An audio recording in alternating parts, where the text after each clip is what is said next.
Shoes मुझे आए हैं वो रात के 11:30 हो रहे हैं और मुंबई की ट्रैफिक।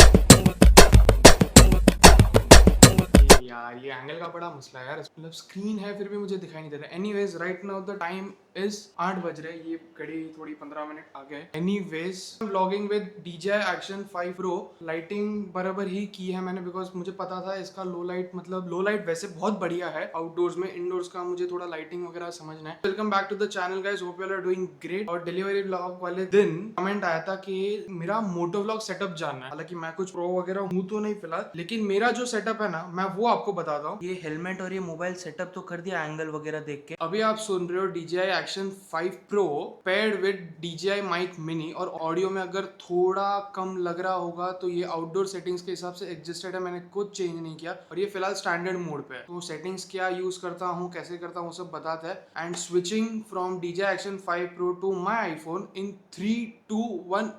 आई होप ये फोकस हो गया होगा, बिकॉज मैं बैक कैमरे से शूट कर रहा हूँ। एंड ऑडियो में बताना कौन सा बेटर है, Action 5 Pro paired with DJI mic mini या ये वाला। अब वो तो एडिटिंग प्रोसेस के टाइम मुझे पता चलेगा, बट आप तब तक कमेंट कर सकते हैं कौन सा बेहतर है। तो हेलमेट की अगर मैं बात करूँ तो ये हेलमेट है MT Thunder SV3 Pro या 3SV Pro ऐसा ही कुछ। तो मेरी रिक्वायरमेंट्स तो बेसिक जो रिक्वायरमेंट्स होती है हम सबकी वही थी कि विंड नॉइज नहीं आना चाहिए, प्रॉपर एक्शन कैमरा माउंट करने की स्पेस होनी चाहिए, बिकॉज बहुत सारे हेलमेट्स में आगे थोड़ा अलग शेप होता है, डिजाइन वगैरह उसके अकॉर्डिंग, कंपनी के अकॉर्डिंग। तो मेरा जो मेन रिक्वायरमेंट था विंड नॉइज के अलावा था कि यहाँ पे फ्लैट होना चाहिए। वेंट्स वगैरह तो नॉर्मल ही है, तो इसका आप अगर देख सकते हो तो ये पूरा फ्लैट है। ये मैंने फाइनलाइज किया था। इसके अलावा ऑप्शन था मेरे पास SMK और एक्सर, बट वो दोनों में आगे कुछ उसका चिन पे डिजाइन अलग थे। ये हेलमेट मुझे कुछ पड़ा 6,500 में। डबल D रिंग है, ICE प्रोटेक्शन है, डॉट प्रोटेक्शन है और EC या कुछ जो भी है वो प्रोटेक्शन है। लेकिन अगर हेलमेट की बात करूँ तो काफी अच्छा हेलमेट है। माई प्लान वॉज कि मुझे चाहिए मॉड्यूलर हेलमेट, लेकिन उसका वेट काफी ज्यादा होता है, इसका भी काफी ज्यादा है। इसका अराउंड नहीं 600 kg से प्लस माइनस वो तो लिखा हुआ होता है। एंड द सेकेंड थिंग इसमें आता है ये सन वाइजर, जो काफी हेल्प करता है। मतलब अगर मुझे सनग्लास वगैरह नहीं पहनना है, कैरी नहीं करना है, ये मेरे पास है। अब बात करते हैं मेरे मोटो व्लॉगिंग सेटअप की। तो जैसे कि मैंने कहा कि मुझे हेलमेट के आगे जो चिन पे फ्लैट चाहिए ताकि ये मेरा माउंट कर सकूं, और ये माउंट मुझे मेरे Action 5 Pro के बॉक्स के अंदर ही आया था,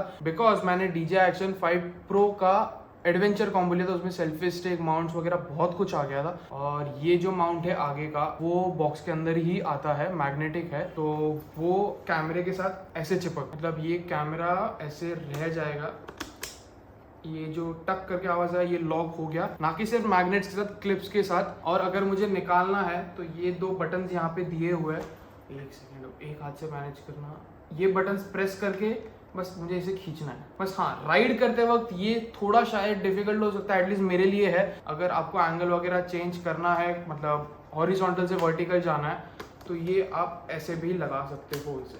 तो ये हो गया आपका वर्टिकल सेटअप। एंड रही बात माइक की, तो माइक का एक्चुअली मैंने काफी वीडियोस देखे, 2 वीडियोस में से मुझे काफी पसंद आए, जिसमें माइक यहाँ पे जो चिन माउंट है इसके एग्जैक्ट पीछे स्पेस है पीछे थोड़ा, तो वहां पे मैग्नेटिक माउंट के थ्रू माइक वहां पे लगाया गया है। एंड सेकेंड वीडियो वाज जो ये चिन पैड है ना उसके यहाँ पे ऐसे क्लिप किया गया है। बेसिकली ये ऐसे थोड़ा ऐसे करके कुछ किया गया है, लेकिन जो मैं यूज करता हूँ, जिस तरीके से मैं माइक यूज करता हूँ वो मैं ऐसे करता हूँ। यहाँ पे लगा होता है मेरा माइक।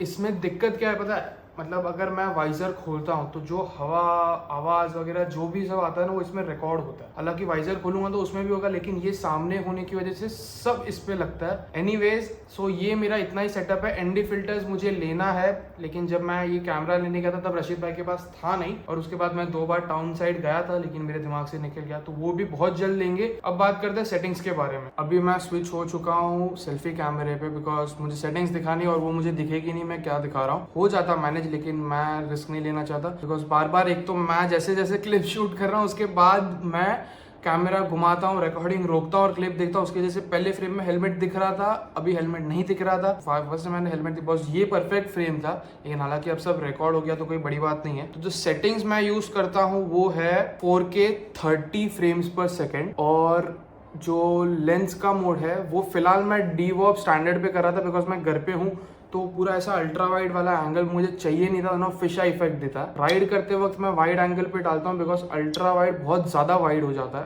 तो वाइड मैंने देखा है कि मेरे लिए वो परफेक्ट है, मुझे ऐसा फील होता है। और जो स्टेबिलाईजेशन है वो रॉक स्टेडी प्लस पे भी नहीं, रॉक स्टेडी पे रखा है बिकॉज वो क्रॉप कर देता है और ज़्यादा ही अननेचुरल लगता है। मतलब मुंबई के रास्तों पे खड्डे नहीं है ऐसा तो पॉसिबल नहीं है, तो काफ़ी अननेचुरल लगता है। और अगर माइक की मैं बात करूँ, ये माइक की जो सेटिंग्स है वो स्टीरियो पे है, ना कि मोनो पे। मोनो पे मतलब एक ही डायरेक्शन में, अगर माइक इस तरफ प्लेस है तो यही आवाज़ आएगा, आसपास का कुछ नहीं आएगा। स्टीरियो में बाकी सब तरीके से आएगा आवाज़। ट्रांसमीटर का जो गेन है, एक अच्छा इसमें गेन एडजस्ट कर सकता है, तो -7 पे रखा है। ये सारी जानकारी मुझे मिली है यूट्यूब वीडियो से और चैट जीपीटी के थ्रू। और नॉइज रिडक्शन मैंने लो पे रखा है बिकॉज अगर आपको डिलीवरी वाला व्लॉग याद है तो उसमें बहुत ही अननेचुरल लग रहा था, मतलब बैकग्राउंड नॉइज कुछ नहीं आ रहा था, तो वो पर्सनली मुझे भी पसंद नहीं आया। तो आप लोग को तो कैसे ही आएगा। तो ये मेरी बेसिक सी सेटिंग्स है, इससे ज़्यादा और कुछ नहीं है। और अगर आपको कुछ डाउट है मेरे मोटो व्लॉगिंग सेटअप के बारे में, यार ये उल्टा पकड़ता ही नहीं चलता। एनीवेज, अगर मोटो व्लॉगिंग सेटअप के बारे में कुछ भी आपको और जानना है तो कमेंट कर सकते हैं। मैं अगले वीडियो में ट्राई करूँगा कि आपके सारे डाउट्स क्लियर कर दूँ।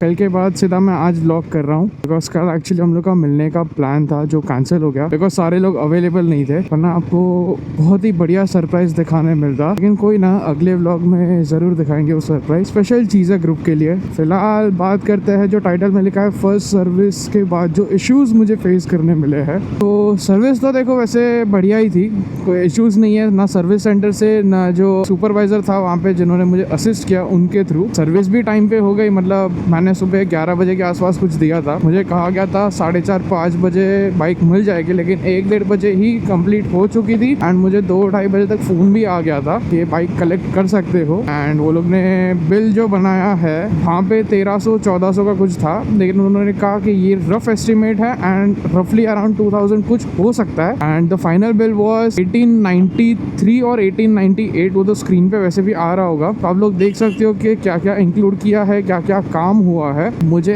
एक चेन ल्यूब करने का बॉटल मिला है 150 ml वाला। अगर कंप्लेंट करूँ कि जो इश्यूज मुझे आए हैं वो सर्विस सेंटर के थ्रू नहीं आए हैं, मेरी बाइक में आए हैं। सर्विस पे देने से पहले मेरी बाइक में इंजन लाइट आ रहा था, check engine light basically, and front wheel speed sensing warning ऐसा कुछ लिखा हुआ आ रहा था। जो मैंने सर्विस में देते वक्त मैंने उनसे कहा था, तो उन्होंने कहा था कि फॉल्स एरर्स तो हट गए। जब मैंने पूछा कि क्या था तो उन्होंने भी यही कहा कि फॉल्स एरर ही था, ऐसा कुछ मेजर लगा नहीं और ना है ना होना चाहिए। लेकिन सर्विस कराने के मात्र 20 किलोमीटर के बाद ही चेक इंजन लाइट वापस आ चुकी है, जैसे कि अगर आपको दिख रहा होगा। एंड वो जो फ्रंट व्हील स्पीड सेंसर जो है वो भी वापस आ चुका है। तो मैंने फ़ोन तो लगाया, उन्होंने कहा फ्राइडे को आ जाओ, तो देखते हैं अब क्या इशू है, सेंसर फॉल्टी है या वापस फॉल्स एरर है या क्या है, वो तो अब वहाँ जाके ही पता चलेगा। फिलहाल तो अब घर वापस चलते हैं बिकॉज पवई का यूटर्न तो मार लिया है। आपका एक्सपीरियंस कैसा रहा सर्विस सेंटर का, मुझे बता सकते हो कमेंट सेक्शन में। अच्छा रहा है, बुरा रहा है, कुछ इश्यूज आए हैं क्या बाइक देने से पहले बाइक में या बाइक देने के बाद में, you can comment down below. Because मेरा एक्सपीरियंस अच्छा ही रहा है, सच मुझे कुछ प्रॉब्लम नहीं है। वैसे भी वारंटी में अभी 1 महीना भी नहीं हुआ है, तो कुछ होगा तो भी वो इशू सॉल्व हो जाएगा।